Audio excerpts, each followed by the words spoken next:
hit it with the fast finger.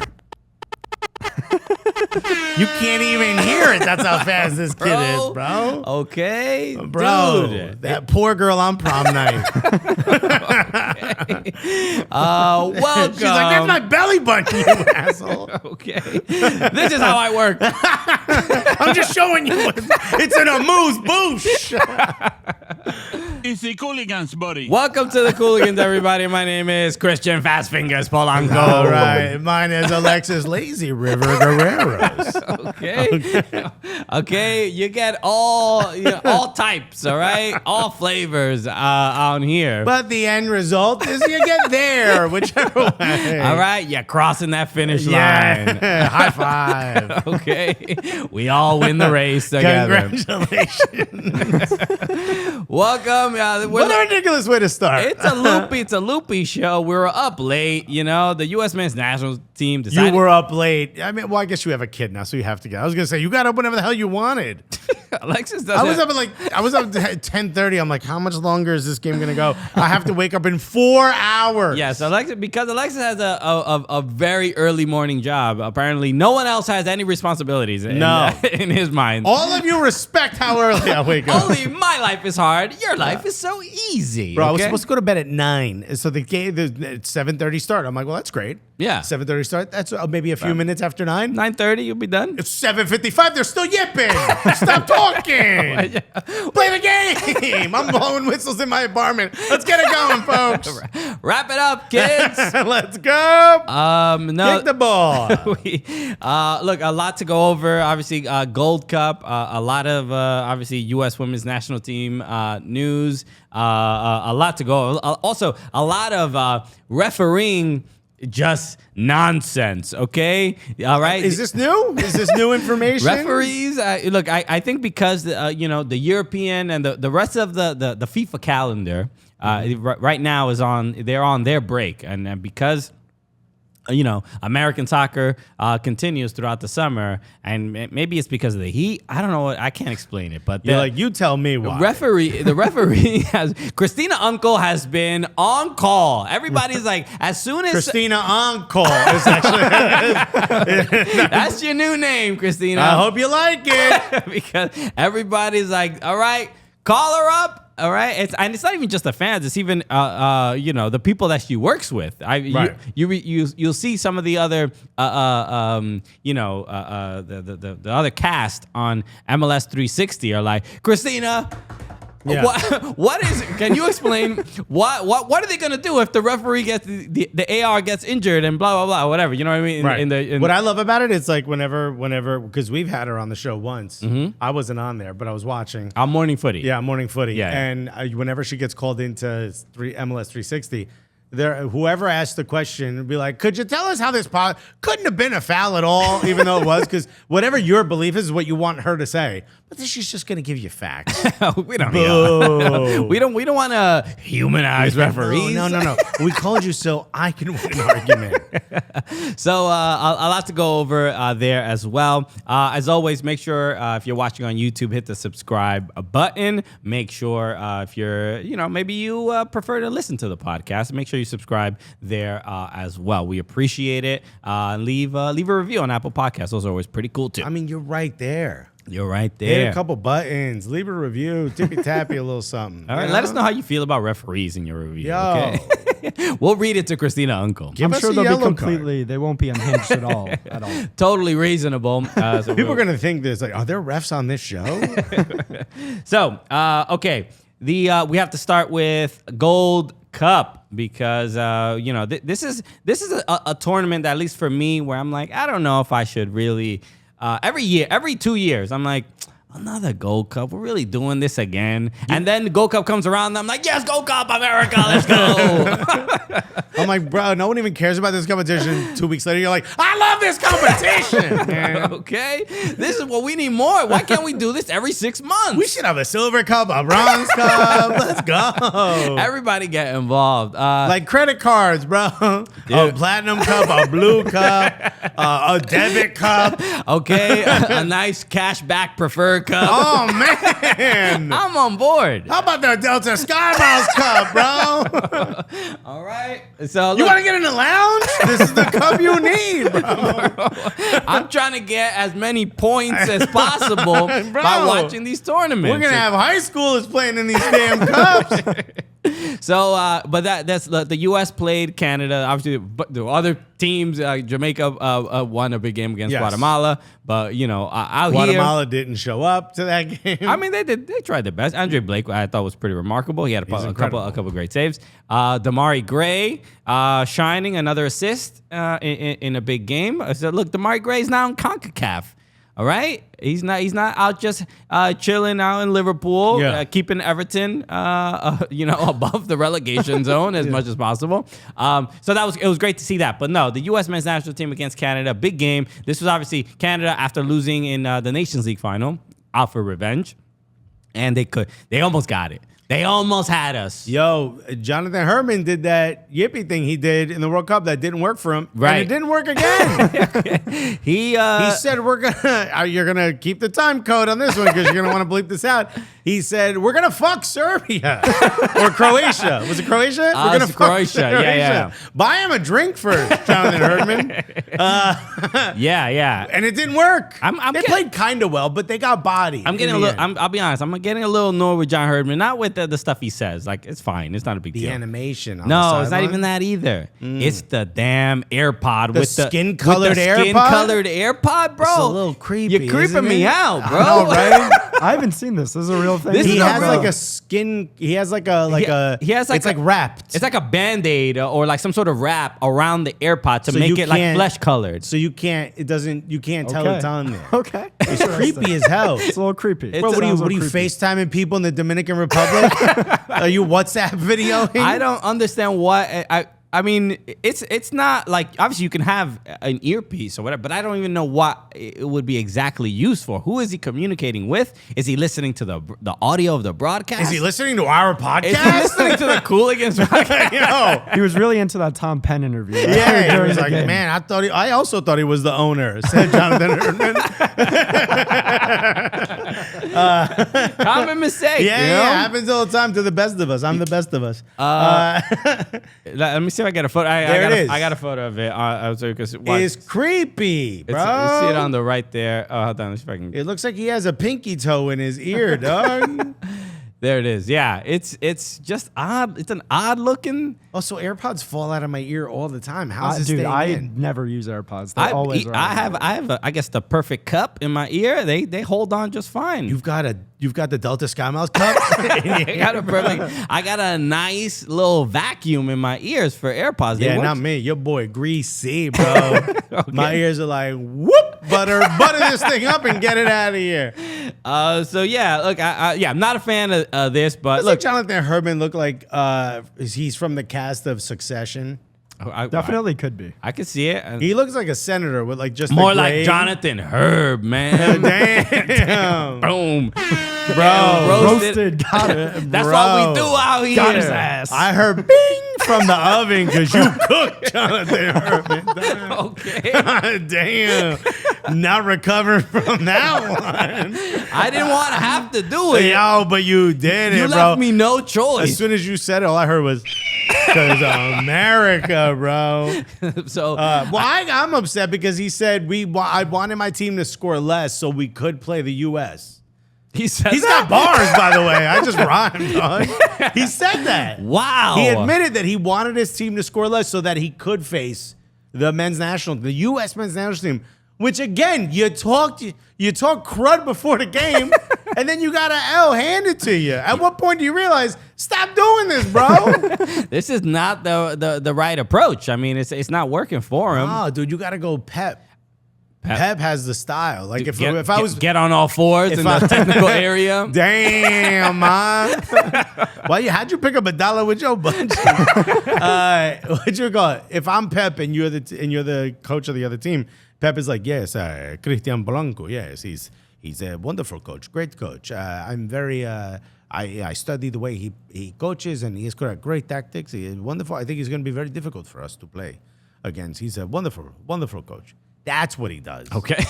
Sure. And then the other coach is I like, just love all the compliments. and I the other felt really coach is like, oh my God, did you hear? good. He knows my name. Oh my God. Wait, there's video of this? Oh my God. Can't believe we got Pep on the show, bro. Yeah, I mean, Yeah. geez, I want to get Pep to sign my yearbook. That felt great. Miguel, it's very good meeting you. There we go. I'll take it. So look, The listeners right now are like, is Pep in the room? I'm cool with Pep to show up to come to New York. Dope, bro. No, Shout so- out to Herman's listening to it during the game. Now Pep showing up. Cooligans leveling up. You know, you obviously this morning you spent a lot of time arguing with Nico Cantor about you know who shined in the game, and obviously we got a lot of shouts for DeJuan Jones, Brandon Vasquez. DeJuan Jones looked incredible. Of all the players that are not, whose position aren't solidified, like Matt Turner, he looked great. Yeah, I hope so. Yes. You know what I mean? Credit to him. He looked incredible. But yeah, outside of him, Brandon Vasquez, he came in and did his thing. I'd like to see him start. I feel like he deserves a start next think over so too, Jesus yeah. Ferreira. Jesus Ferreira looked good previously to this match. Also wasn't getting a ton of service in this match, so I don't want to hold it against him. You know, Zendejas could use a little bit of work. Yeah, I saw Jimmy Conrad talking about him. He said he's done with Zendejas. He's like, Yeah, nah. I'm off the Zendeja. Like we did it, we tried it. We're returning it to the cook. We're good. No, we don't need a box for this. We good. DeJuan Jones, got to talk about him because he looks like he should be competing for a starting position. I don't think he would be better. I don't think than he would. Anthony, Yeah, he's not Anthony gonna win it. Robinson, Jedi. That's a spot, but looks like he could be competing. He at did least look for good. backup. Definitely from a these international tournaments are not only fighting for a starting spot, but also just to showcase yourself for other international clubs. So Yeah. I think people saw DeJuan Jones, that ball to Brandon Vasquez. Beautiful. And That then was crazy. So on a dime, dude. I didn't know that. I did not know that that DeJuan Jones was not left-footed. We talked about it when we interviewed him. We did? Way back in the day, he told us on the episode. Either This that was or like- it this was like- just before or after the interview. If it's not on the episode, I don't remember that. We talked about it. He It's goes, like- yeah, I'm actually right-footed. And we were like, what? And remember I said to you, I'm like, this ain't going to work out. And look at him. It's working out, bro. We was wrong. Yeah. Add it to the list. So, But, yo, he looks incredible. But, yo, James Sands. yeah. 10 toes. This Bro. man is standing. We got Yo, it. let me talk my shit that I can't say on TV, bro. Because you get censored on All right, TBS, turns bro. out I'm not even allowed to say grundle. That's why I'm here, bro. Did you know you can't say grundle on TV? I found out after I said grundle on TV that you cannot say grundle on TV. Bro, James Sands gets the best 11 in the group stages. Yes. That doesn't happen by accident. I agree. There's other players on other teams in that position. He was the best. Won the most duels in multiple matches. I don't have the stats in front of me like I had in the show. Connected an insane amount of passes. Was 100% for duels. Won in the last match against That's what, Trinidad? yeah, Trinidad and Tobago. Was the most foul player. Held his ground in front of the back line. That's what you're asking of him. Yeah. And everyone's like, he's not great because he's not Yunus Musa or Weston McKinney. Ain't no one asking him to do that. Right, and he's... That's like saying, yo, I don't like that salad place because they don't have good sandwiches. It's a salad place. On this team, there's nobody better on this current roster. Available for the players available for the Gold Cup. He is the best at that position. I think more than that. I think you're not giving him enough credit. It's not just that he's the best available defensive midfielder. He's also played exceptionally well when given the opportunity. Yeah. He's done what was asked of him. So much so that I'm not the only one that's recognizing this. And yes, fine, you're gonna get the same thing. We're NYCFC season ticket holders, so you can't take us seriously when we talk about James Sands. Fine. Look at what other people are writing about this guy.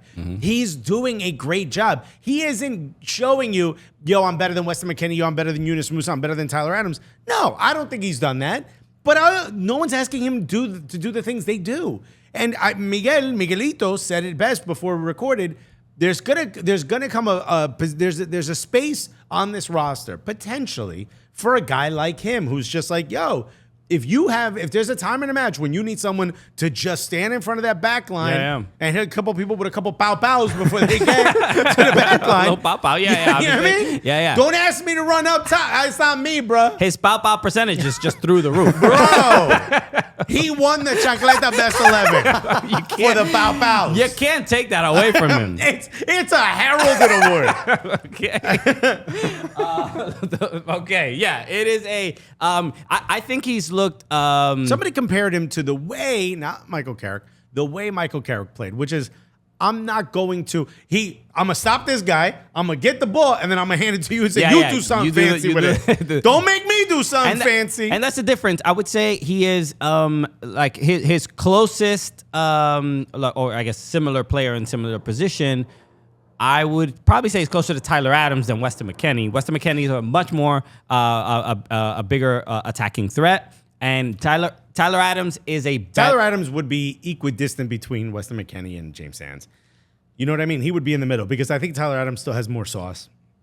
Yeah, he's a better passer, he's better with the ball. Yeah, he connects to the attack a lot better than I think James Sands would, but it's also not what's being asked of James Sands. And this is what I think is so frustrating is like when you see, and then, you know, Charlie and Nico, if you watch the show, didn't agree with me. And pre-production, everyone, even producers were like, no, he's not good enough. And it's like, good enough by what metric? Because if BJ Callahan, I almost called him BJ O'Callahan, which sounds like a chain restaurant that disappeared in the early 2000s.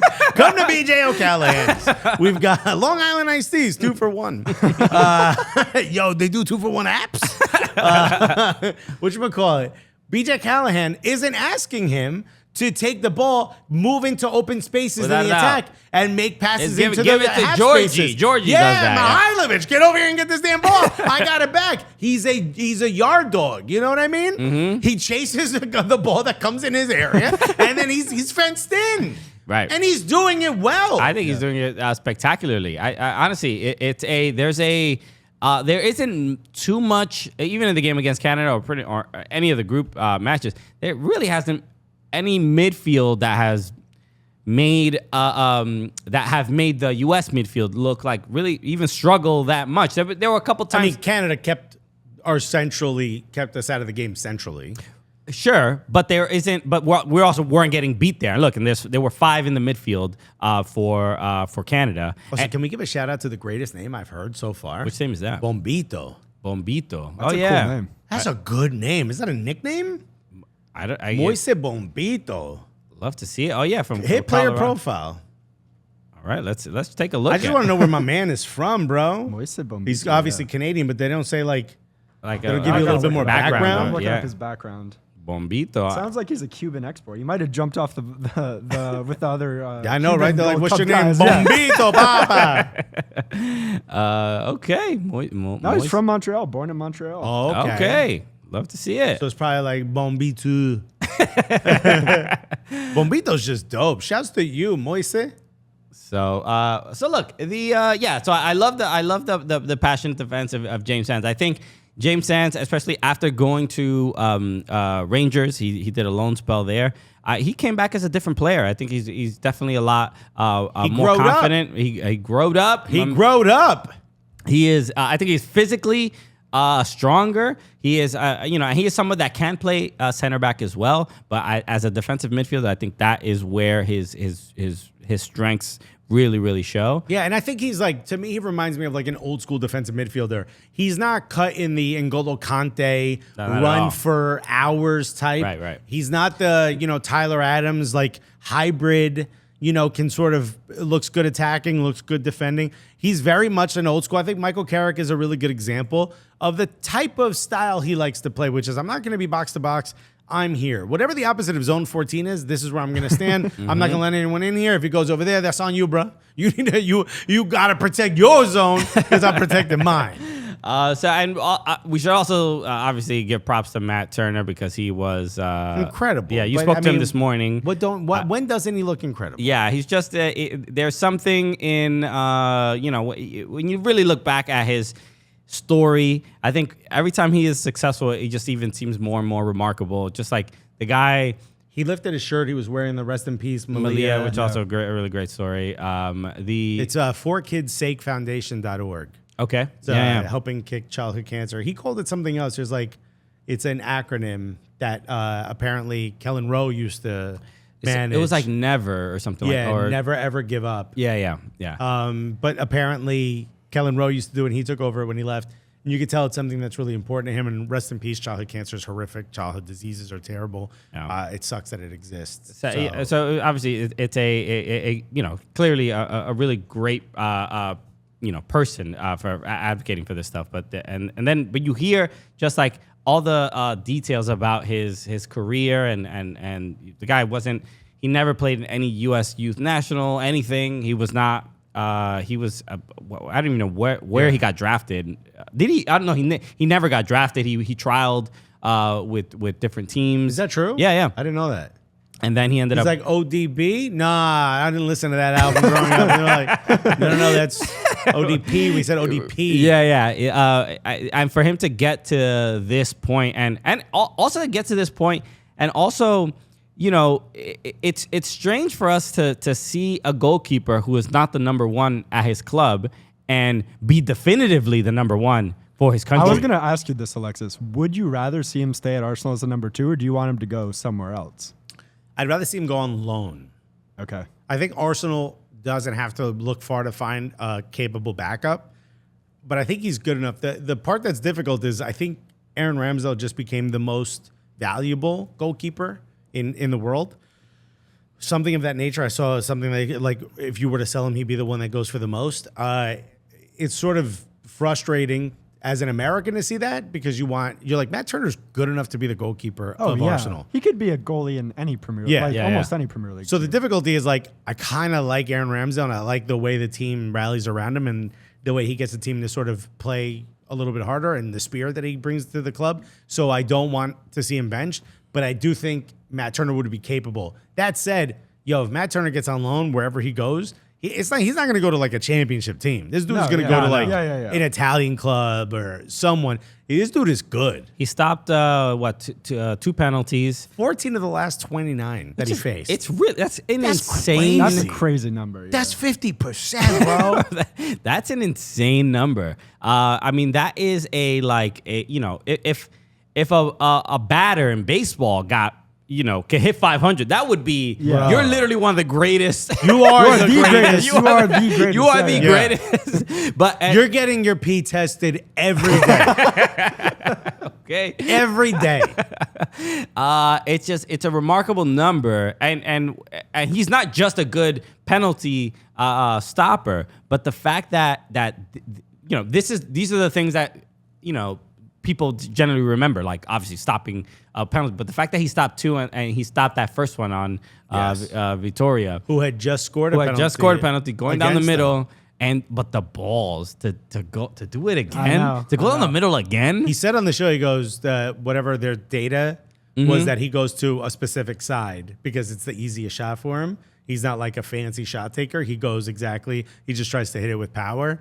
But he said to his to the coaches, the goalkeeping coach, like, I think he's gonna go down the middle again. Yeah. And I'm like, bro, this guy's instinct is like dialed up, bro. I'm like, I bet you I'm like, yo, what am I gonna have for lunch? I bet dude. Can you smell the food I'm about to eat tomorrow? And he's like, something fatty. I'm like, oh my God, bro.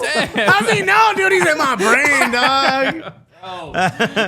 So it's I thought it was a bold decision to go down the middle again. Also the bolder decision is to just stand your ground, dude. It is pretty crazy. So but no, I think I don't think I could be a goalkeeper for penalties.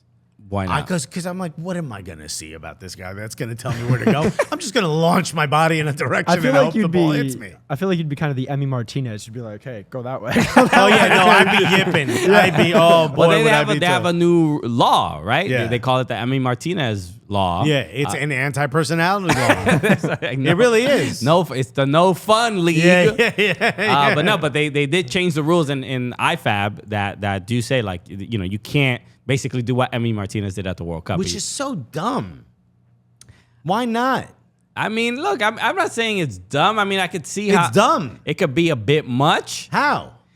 being a big dummy and trying to like mess with Part of the game. There's people that go up there and scuff up the. According to the laws, it is not part of the game anymore. It's part of the game. It's an illegal part of the game. Because they have literally written it down to be like, hey, this ain't part of the game anymore. Yeah, we would love for this to not be part of the game.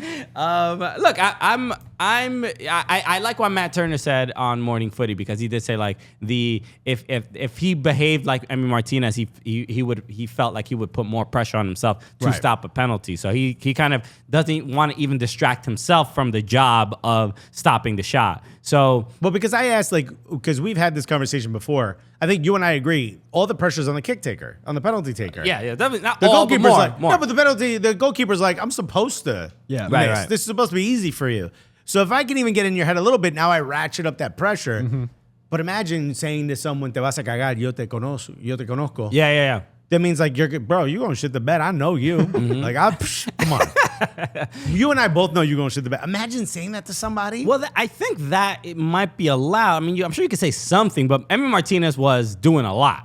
I mean, at the World Cup, he was getting in their face. He was looking at the ball with them, standing right next to them when they were about to take the spot. Why can't you have fun, bro? So that is exactly the goalkeeper I would be. But see, there's ways to do it. Like you could walk up, shake the hand, and instead you got to have a face as if you're saying something nice, but you got to say something wild, disrespectful. Right. know? Yeah. You walk up to them, you shake their hand, you say hi to your mother for me. Yeah. Or you go, I could see your family. They know you're gonna miss.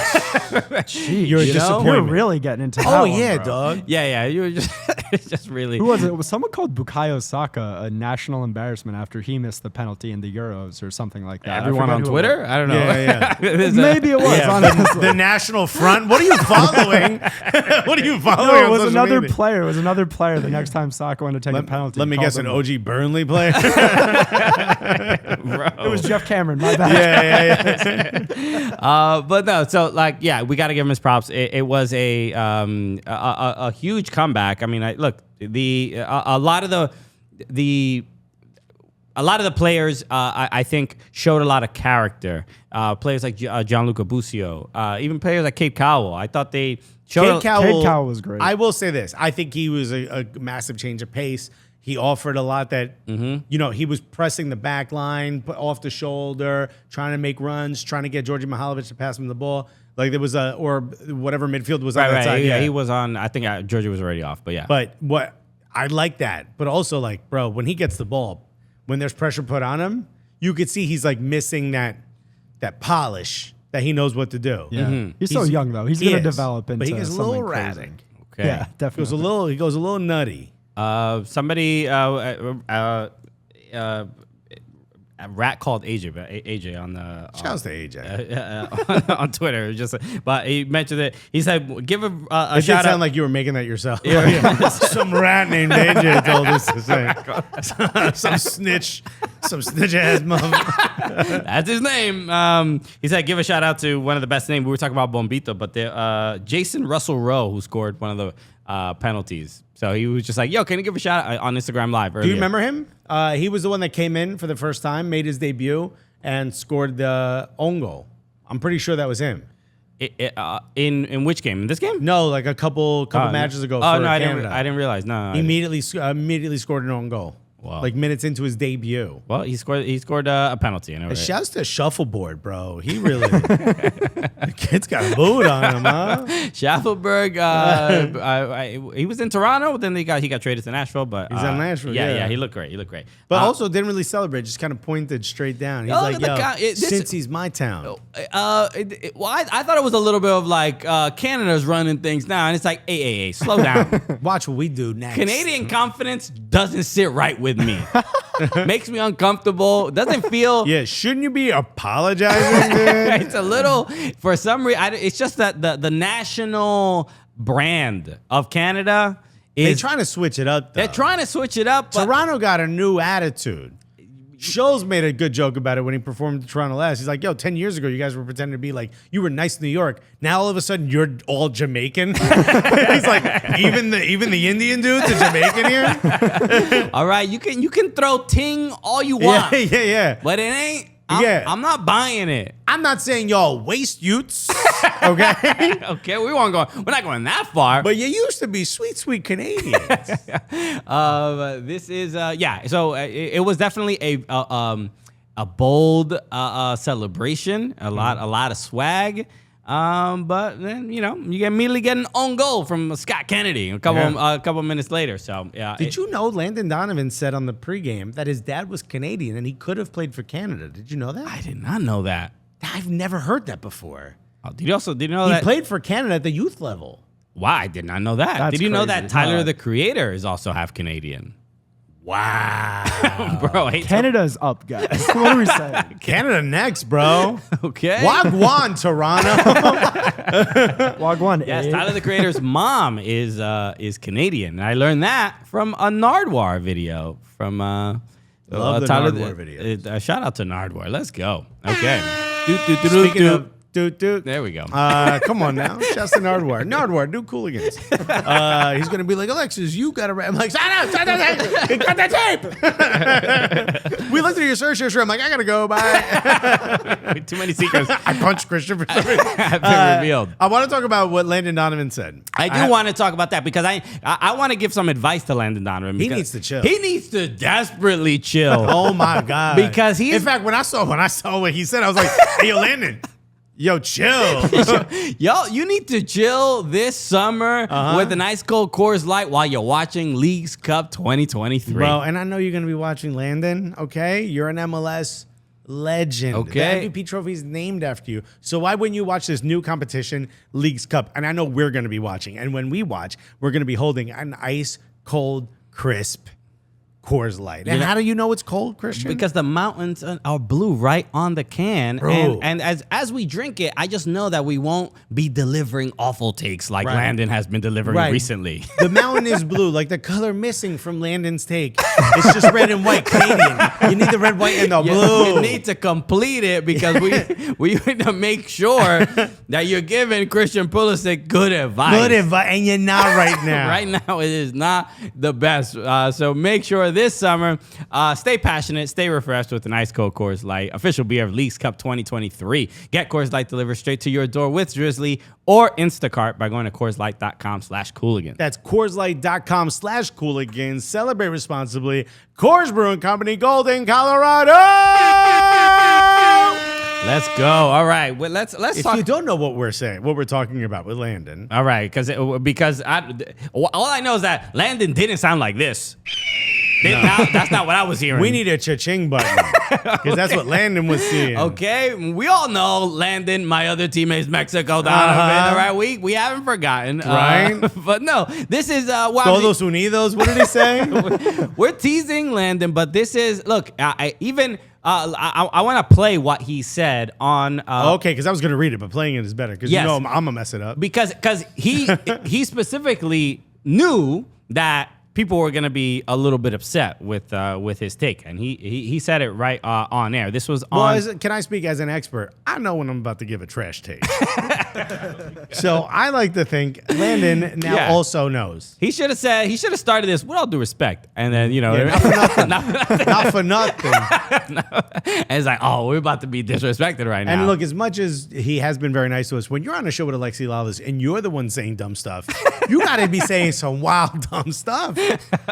Let's see. It looks all right. Okay, yeah, here we go. Are we allowed to share this? Yeah, we can. Yes, This with is his just parent from the club, broadcast. Augsburg. But you know where a bigger payday was looming for Christian Pulisic, Landon Donovan? Well, I think right here in MLS. And I know, Mo, you think I'm crazy. I get it. I don't think you're crazy, but bro. think of, Speak on it. let me lay this out. So World Cup's coming in 3 years. This is once in a lifetime. He's going to be in the prime of his career, his life as a soccer player, his earning potential. I'm sure he's making plenty of money. But the ability to come to MLS, kind of like Messi did, I'm not so sure that wasn't a big reason for Messi, the World Cup coming here. And I think it would have been a great move, not just because it's my former team that I love, but the Galaxy to go out and get Christian and bring him here and pay whatever you have to pay him. Pay whatever you have to pay him. Bring a global, well, not a global, but a American superstar who has global recognition back to MLS. ahead of the World Cup. I think it would have been a great move, and I can hear the Twitterverse going crazy and telling me I'm So the upside for Christian is, we obviously know the upside for MLS. well, here's my biggest thing. He needs to There it play. It's not the Twitterverse. It's us screaming. It's human people. Okay. Yeah. The what? You want him to do what now? The idea of the options of AC Milan playing in Champions League and just LA Galaxy. I mean, he gave that specific example of LA Galaxy. Pay him whatever he wants. How much are they paying? Nobody. I'm sure USMNT fans would not be happy with a move like that. No. Christian Pulisic wouldn't be happy with a move like His that. dad, his mom, His agent. so the person who would have went behind him on the bench, That's right. is also upset. He's like, "Damn, man, he picked MLS." PA Classics, the academy that he came Right? through when he was 7. They all- Hershey, the organization, the brand, would be very upset. This was Joe LaPuma, who recently did his sneaker shopping with him, would be disappointed. So look, I think I'm going to take. What are the positives of him coming back? Are there any? So the rest of the clip is essentially he's Everyone pointing at him and laughing. saying, Is that what it is? Because it should be. Everyone him basically saying that at AC Milan, I don't think he's gonna. What if he doesn't play? That's his argument. What if he doesn't play? What if the same thing happens that happened at Chelsea, and we go into World Cup with a Christian Pulisic that is not in form and not playing very much, and in the same kind of drama that he was at Chelsea. So you think he in 3 years this guy's not going to play? That's his argument, and the argument he's making is like, if you come to MLS, you're starting every single game. That you will be put on a pedestal, you will be favored, and you are guaranteed to play. So why not come to MLS? And So you're getting a peek into Landon Donovan's mentality, right, which is, hey, why go try? yeah, we had this. Remember with Jordan Morris, right? Yeah. We had this whole thing, and Jordan Morris wasn't happy that we said the things that we said. He did tell us. He did tell us personally. In more ways than one. But also, I think that's a great example of, yes, you will get more playing time, but without, and you saw, not Kellen Acosta, who Reggie Cannon recently said that he thinks Jesus Ferreira should test himself at it is a higher level in Europe. Yeah. And I think it's hard to argue that. I think you kind of want to test yourself. I think Christian Pulisic is talented enough to be starting at AC Milan. Yes. And that's not a rub on AC Milan in any way, shape, or form. I think he's talented enough to be starting at Chelsea. He wasn't getting the opportunities. He was injured a lot. There were moments where, his off-the-field antics got in the way of his on-the-field. Also, multiple managers at Chelsea. Wasn't an easy situation. I don't want to make excuses for him. But under no circumstances do you take a guy who's 24 years old and should be the leader of your men's national team and have him go to MLS. No disrespect to MLS. We love MLS. But very clearly, if MLS probably was upset about this. They're like, bro, we're trying to be a selling league, not a buying league. Right. Well, the interview with Reggie Cannon was great on Football Americas. You should check that out because it was very candid. And the example that he gave about Jesus Ferreira was that as far as the quality in other leagues, or even comparing the Portuguese league to MLS, he was like, there's no comparison when it comes to a game, a last day of the season, your team can get relegated. That kind of pressure essentially changes you and makes you just like obviously a tougher athlete. And that's the argument I would make here. Going into AC Milan for Christian Pulisic and going into arguably probably a more challenging, maybe even toxic environment as far as like with the fan base. The demands are going to be incredibly high. You gotta have meetings with the fans, Right. when they're upset. And I know LA did the same thing, but we can all agree it's not the same. It's not the same at all. MLS fan bases will clap for you when you lose because they're like, "Hey, thank you." Sure. Ain't nobody clapping for you in even Bundesliga fan bases, right? Bundesliga, MLS isn't the only one. Yeah, for yeah. sure, I mean, Germany is also the supporters. I think take a lot of pride in supporting the team when they're up or when they're down. Yeah. But then that's also kind of a little bit of a coddling environment to some degree. I mean, it's not It's not the same as MLS. No, it's a softer landing for Europe. Without a doubt. Yeah, if Serie A can be wild toxic, as you said. Yes. Germany's not that toxic. Germany's kind of a little simp. with the fan base. You know? I mean, It's a little simpy. It is. I mean, it's like I think it's a healthy environment. Yeah, I like the balance of like the having the sporting demands of your team. Yeah. And then also like being kind to them. If Those they guys go to therapy. What a bunch of Yeah. losers. They're self-aware, emotionally mature. like, if you want a dude that's gonna grab your neck and give it to you raw, that's Serie A, Bro. But if you want to be cuddled, if you want to be the baby spoon or the big spoon, whenever you want, Okay. that's Bundesliga. All right. You know, Bundesliga ain't spitting in your mouth. Nah. That's what I'm saying. Which, if you recall, that's how the Queen liked it. If you recall from our show, if you get the reference, let us know right now in the Anyway, comments. so that is what it is. So that's Yeah. why I would You say go to Serie A for a good dicking down. All right? okay. That's that's what you go to discover yourself. Yeah, I'm trying to help y'all. I mean, if you're trying to figure out what's Yeah. the league for me. You're trying to get, you're gonna write Eat, Pray, Love after Serie A. Yeah, Right? exactly. But you're going to go on a sabbatical. But what you won't do is bring Serie A to your mom. Exactly. You're not bringing Serie Bundesliga. You can introduce to Nana. Exactly. You're just gonna come back. You're gonna be like, American men, it just ain't the same. Nah, they don't man. have.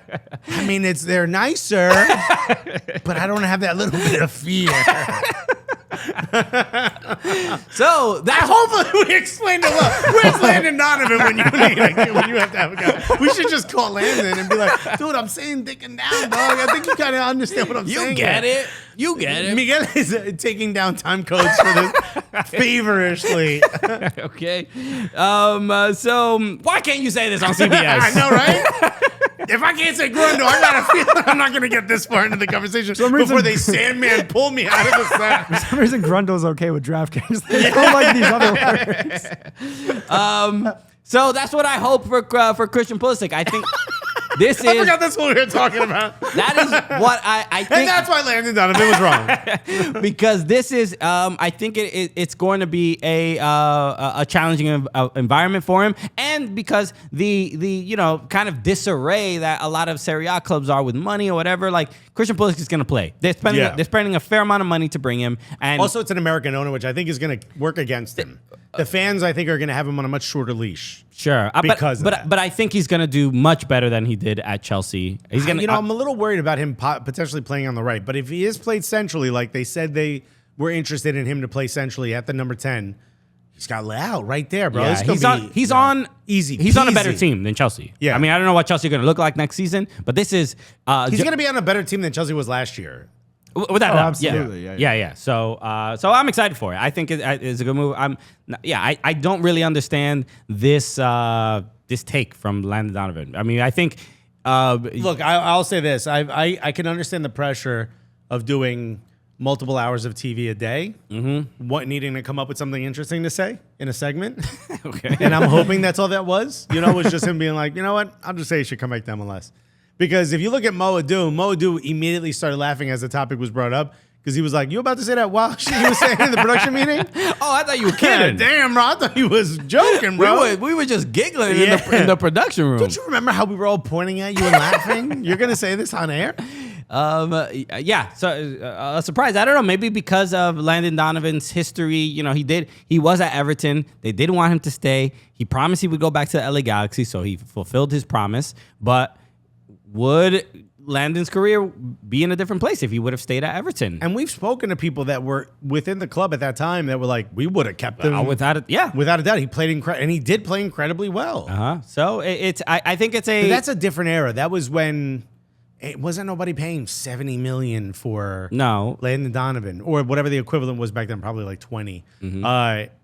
And there was no expectations. People were like, you're getting a guy from MLS. And they were like, oh, wow, this guy can ball. Yeah. Where Christian Pulisic has to be the best player on the pitch just because of that valuation, that purchase price. And also, like, he's being made fun of in every group chat that I'm in because of how much Chelsea lost on him. Oh, sure. And I'm like, I get it, but to some degree, it's like that's not his fault. he didn't be like, yo, we need to up that wasn't him. He didn't say sit me every game. You know what I mean? He did deal with some injuries, but Injuries were the biggest thing. That hurt Chelsea. But He having still won a Champions League, dog, and was active. Manager after manager after manager, just like whatever. I think there was just a lot of disarray at Chelsea because even the people who played in Christian Pulisic's position weren't crushing it either. It was a bad team. And the last couple years have been, I mean, they won the Champions League and then it's just like I don't understand. Disarray. It's just disarray. It's just like I think this tends to happen with clubs that are consistently doing poorly and are poorly run.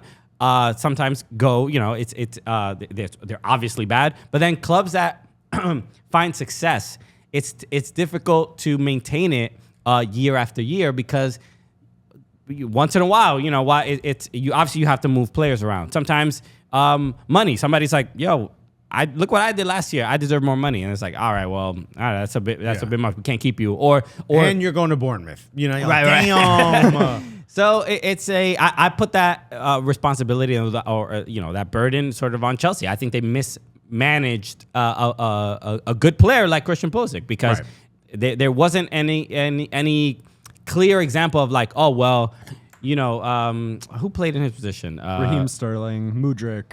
Players like that, Joao Felix, Mason Mount, players, they were throwing everyone out there at left wing. Yeah, I mean, no, well, yeah, I'm not. I put it on Chelsea. Regardless, we can talk about more about that later. I want to obviously give some props to. We got the announcement that we saw just the other day. Megan Rapinoe has announced she is retiring. This is the photo she used. This is the photo she used. It's a picture of the three of us, by the way. Right. But we met Megan obviously in Charlotte when we were hosting the ICC House of Soccer, and we were on stage with her in front of like thousands of people, and it was one of the best experiences I think we've had. Yeah, we crushed for like 45 minutes until she got there. Yeah, so it was pretty dope. But no, I don't know. We should think about what this put in some perspective. Like a player like Megan Rapinoe retiring, she obviously has 2 World Cups under her belt. But now that we got the announcement, we know potentially a third. Potentially a third. She's going to a World Cup. Somebody did. I was on Instagram Live earlier, and somebody asked, "Would it be a disappointment if the U.S. doesn't reach the final for Megan Rapinoe and the end of her?" I think it would be a disappointment, regardless of whether you mention Rapinoe or not, because I think it's a very talented squad. Right. They didn't look incredible against Wales. I think it's an. That's where I land as well. I think it's the quality of the team. I would also say it would be a disappointment if they don't win the Women's World Cup. But my biggest concern really is not specifically, how it would look for the U.S. Women's National Team to lose per se, but the Megan Rapinoe, there's a lot of people who hate Megan Rapinoe, and they will use the Megan Rapinoe losing at the World Cup as like they'll be using the opportunity to dunk on her, especially how she won 2 in a row. Right, but this is the problem: is that all the Trumpies people, the Trumpy people, crazy people out there on the internet, they hate her so much because of her beef that she had with Trump. Yeah, I ain't going no White House. Yeah, bro. That's an iconic moment in sports. One of the best. Yeah. Okay, I was like this. That's all I heard. That's all I heard when she said it. She said, "I'm not going no White House." And I was like, "Hell yeah, dog!" Damn. All right. And but for her, if the women's national team loses, the amount of annoying people that will show up on Twitter, it will be through the roof. So that's the main reason that I want the U.S. to win, regardless. But even more so, the positive news is that if there's anyone built to handle it, it's Megan Rapinoe. Without a doubt. But the point is, I'm not. I'm not built to handle it. You're not emotionally. Okay. She is, and she's just an incredible person too. Jenny Chu, I think, put it in really good, a really good sort of she analyzed it very well. I don't know if that's the right word, but I couldn't find a better word. So I think when you think about what she's done on the pitch, which is incredible, she's done almost as much off the pitch, and she's just one of the most influential athletes of our time. Man, woman, especially in a generation. Sorry, I didn't mean to cut you off, but like in a generation of American athletes that doesn't really have a lot of these off the field leaders, she has taken that mantle and been the one that's always been, I'm visible, I'm here to fight, whatever you're going to say. And I'm going to be visible. And I will say Exactly. the thing that Naismith said. And what I like most about her is that, or what Jenny said was, how lucky are we that she plays women's soccer? Yeah. That we get to talk about a player like this. It's not like it's in another sport that we get to cover it. And I'm like, it's actually a really good point. Right. So look, I'm excited about I'm excited about the Women's World Cup, but then I'm wondering how much is Rapinoe gonna play, especially in the bigger games in the knockout round. It don't matter. What we should be more scared of is how good she is at media, and she's about to step on our field now, bro. Okay. Look, I mean, we're shaking in our boots a little bit. Yeah. Don't come take our money. So I want to get into a lot of people been asking about refereeing. We've gotten a lot of questions about this the last couple days. NYCFC played in a game against Columbus Crew at lower.com field, and clearly the refs lowered their standards. I was about to say it's a loweryourstandards.com field. So when was this game? Was on Saturday, right? Yeah, Saturday. Saturday. What am I looking for? Why can't I find it? Saturday, July 8th. Yeah, Here we go. Houston. Columbus Crew. Yep. This game had a total, I believe, of 11 cards issued, something along those lines. See if I can find the exact number. It wasn't a smooth game. Wasn't a smooth game. Yeah, 11 total. 11 total cards, and Wilfred Nancy also sent off head coach for Columbus Crew. Cucho Hernandez also sent off. He got 2 yellows. Just yellow cards everywhere, bro. Everybody's getting fouled. You get a yellow card. You get a yellow card. There was a lot, and the referee, who is Sergi Sergi Boyko, who has a fascinating story because he was the guy who was a referee in Ukraine and escaped the war after the Russian invasion and started refereeing in Major League Soccer. So it was a great, kind of heartwarming story to obviously, bring his family to the U.S. and escape a very difficult. That part of the story is feel good. Great, but then. But he does make you wonder if he was a ref in the Ukraine or if they just let him be a ref when he got He was definitely a referee in the Ukraine. The dude was getting a little sturdy with the card handouts. But this is like how it is because everybody's like, wow, that's so incredible you escaped a war-torn nation, and it must have been really difficult for you.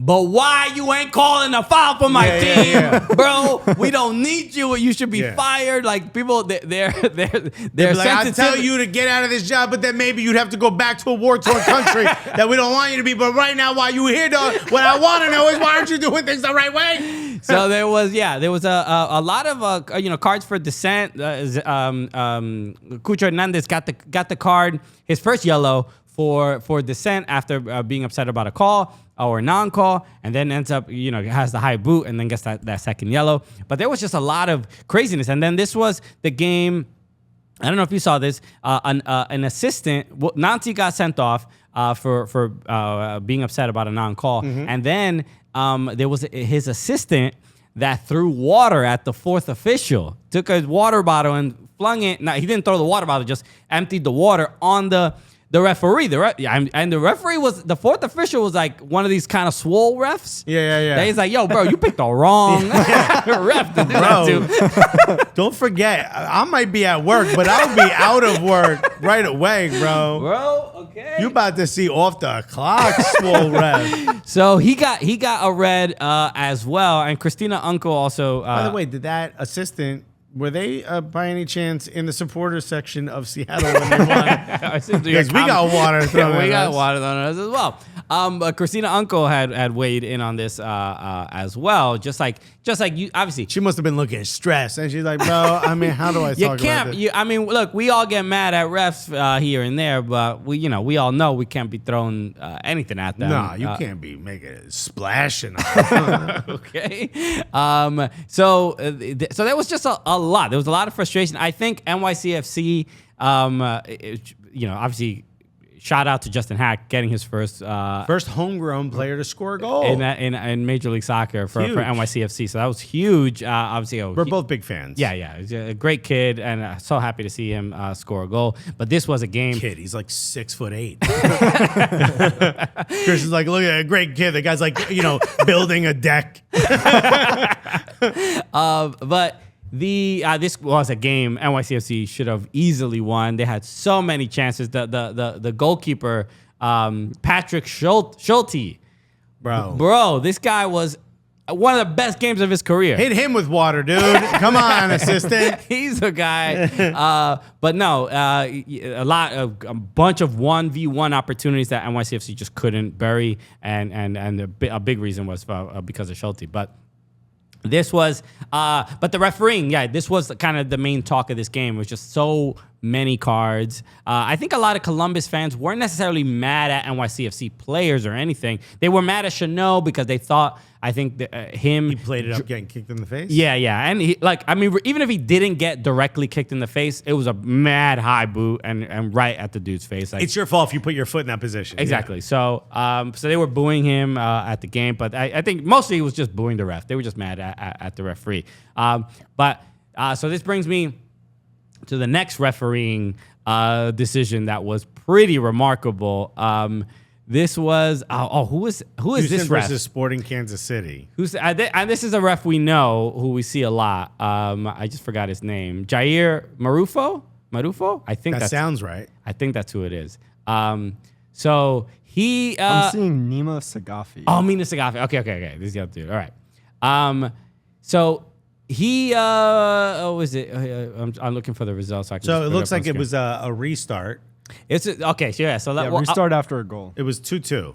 This is 2-2. Houston equalizes, and it's pretty. I mean, a great game. SKC did obviously disappointing for them, but ref. Okay, so I'm gonna put the.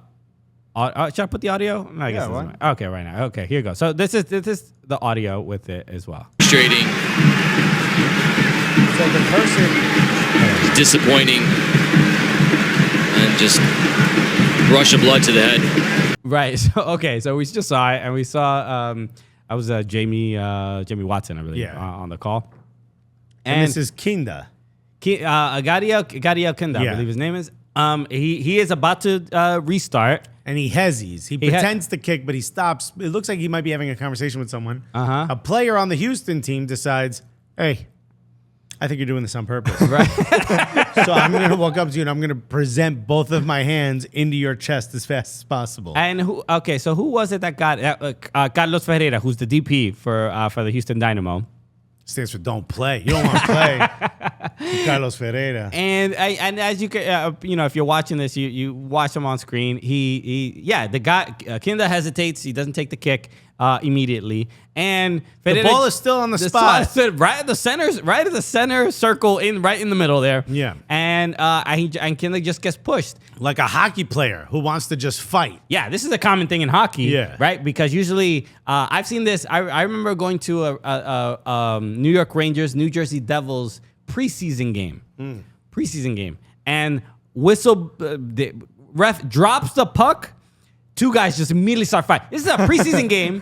First second of the game, they were like, yo, I remember last season. Yeah. I remember what you did. We haven't squashed it. We got to squash it now. And before the puck was dropped, they're like, how's everything? You're feeling good? Just immediately. I'm trying to knock out some teeth. Yeah, come on now. Get the preseason started nice. So it's fairly common. But look, Houston, I think after equalizing, they're like, yo, we have him on the ropes. Let's go for him. And the fact that... now, you think if you run up to a player and shove them before the whistle blows...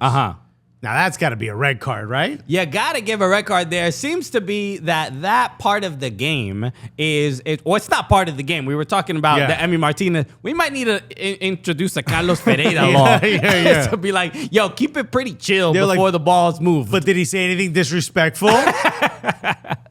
So Ferreira only gets a yellow for this, which is, I think, very generous. Very generous. Yeah. And look, he wasn't, incredibly violent. He just pushed him. He didn't kick or punch. He just pushed him. But you really can't shove a guy to the ground because he hezzied. I've never seen anything like this before. And Me at least neither. that he didn't get a red card. That was the craziest part. And then he You'd think he deserves a red card Yeah. for this. And Even then- though it's not, like you said, violent. You're like, sorry, dude, you kind of, you went too you far. can't be doing that. And then the ref goes, Vermees is furious. And then he also goes to the Sporting Kansas City bench and gives a yellow to one of the players.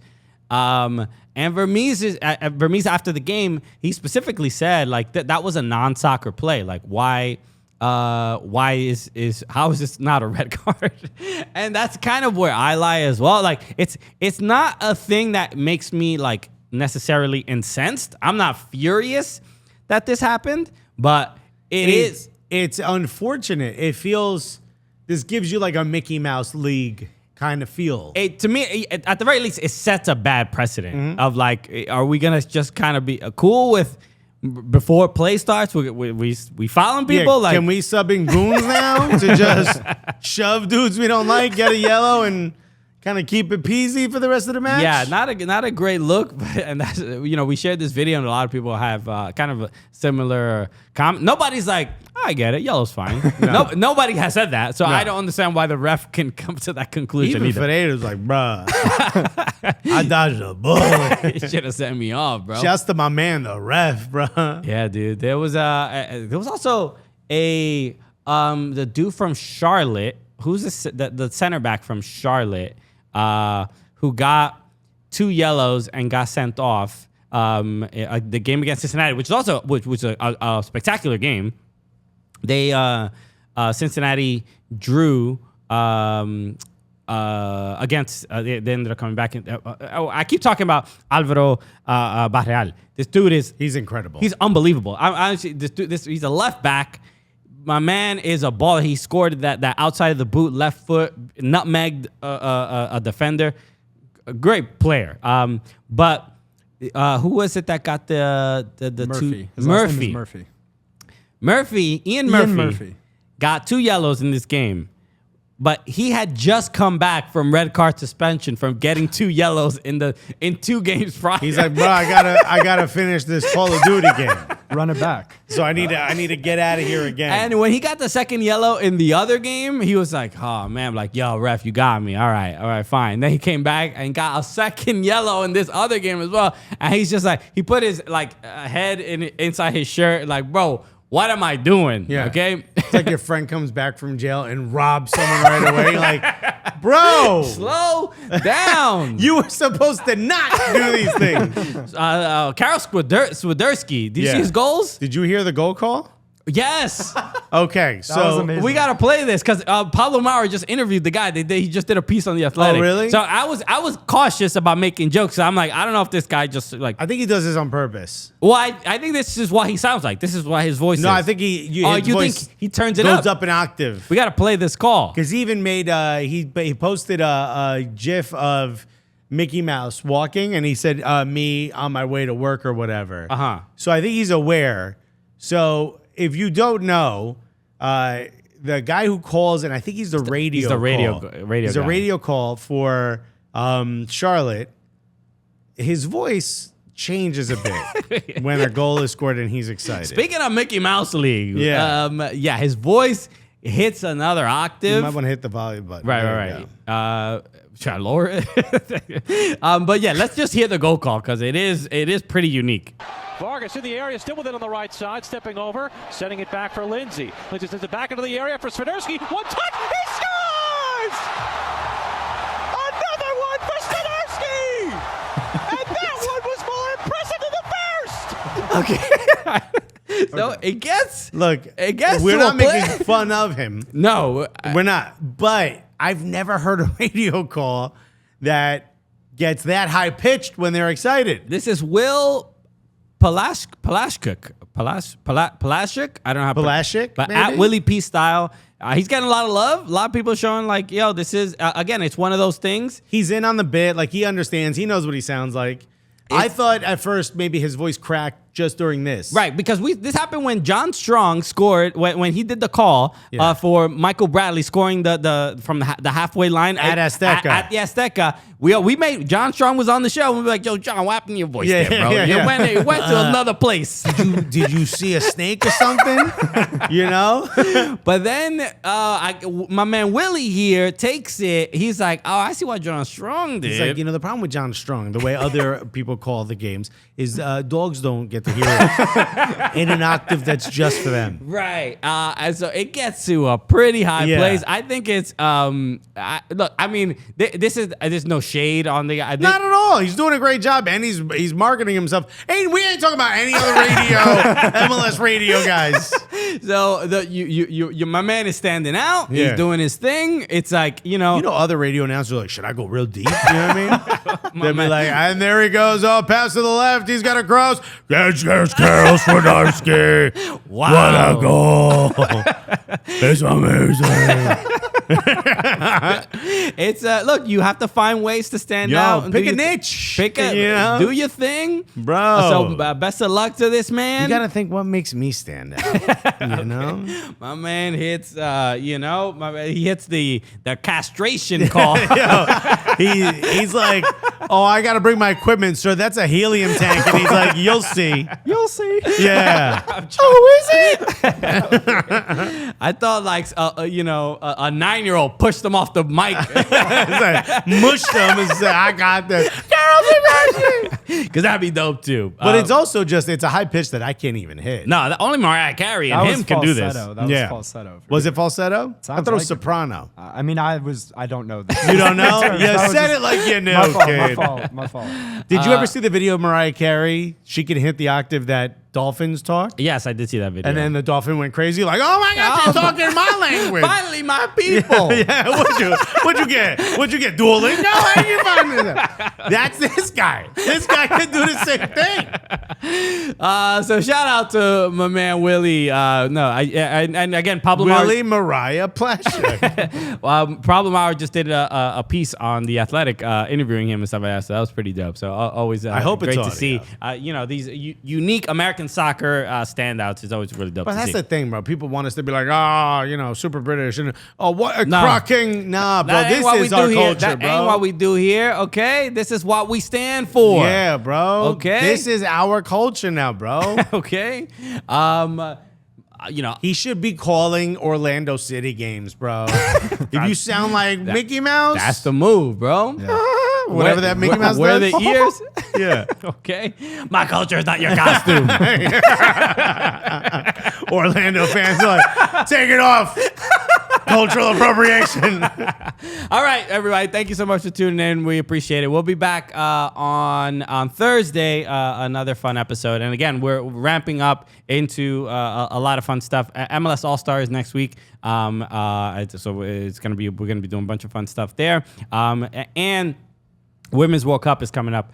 Starts obviously next week. So we're very, very close. So make sure that you subscribe to the podcast. Tell your friends. We're going to be doing a lot of fun stuff for the Women's World Cup. So tune in. Subscribe on YouTube. Everything on Threads. We're everywhere, bro. We're on Threads. We're on Yarns. We're on all of them, dog. Okay. We're even on Elo, bro. Damn. It's a Spanish only, bro. So we appreciate it. We're playing CeeLo. We're doing all, really. So we'll be back on Thursday. Another fun episode in the works. And we will, this is going to be a summer of soccer, everybody. Yeah, it's bro. going to be dope. All right, everybody. All you got to know is that we love you. That's all. Gee, damn, it's turned into an after-school special. Bro, we love you. Bro. Hit the eagle with the fast fingers. You don't hear it. Hit the horn again, man. Boom. It's the Cooligans, buddy. Peace, everybody. Thank you. Love you guys.